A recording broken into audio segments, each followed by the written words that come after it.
આજે 16 તારીખ 8મો મહિનો જો આપણે કપામાં છે ને દવા છાંટવા આવ્યા છીએ.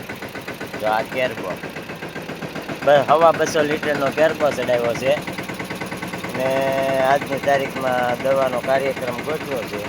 હવે આપણે ચાલુ કરીને બતાવીએ કેવી રીતનો થાય છે.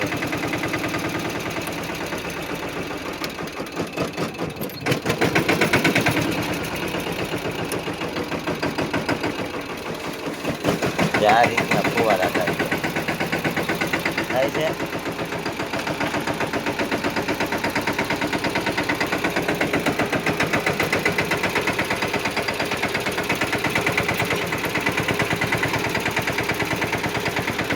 ને આમાં આપણે તલી વાવી છે અને હેટેક બહુ જોરદાર આવ્યો છે. આ મછલીનો હેટેક જ છે. એટલે જો આ રીતના ફુવારા થાય છે. આ રીતના બે બાજુ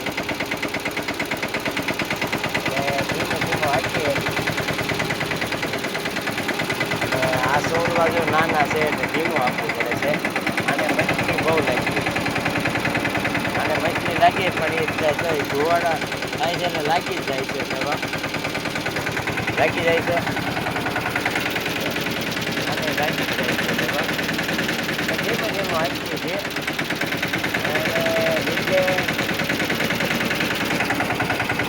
આ વીઘે 4 પંપ થાય.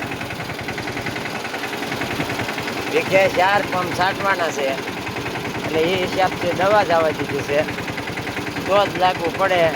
અને મછલીનો એટેક બહુ જોરદાર આવ્યો છે. એટલે આ ઓરવેલો કપાસ છે અને મારી પાસે આ તલી વાવી છે અને પછી તલીની પાસે છાંટી દેવું. આને મળી જાય એમ તો પવનથી ખરેખર મળી જાય.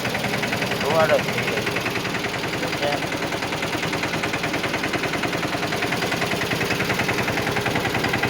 એટલે ધીમે ધીમું આપું છું.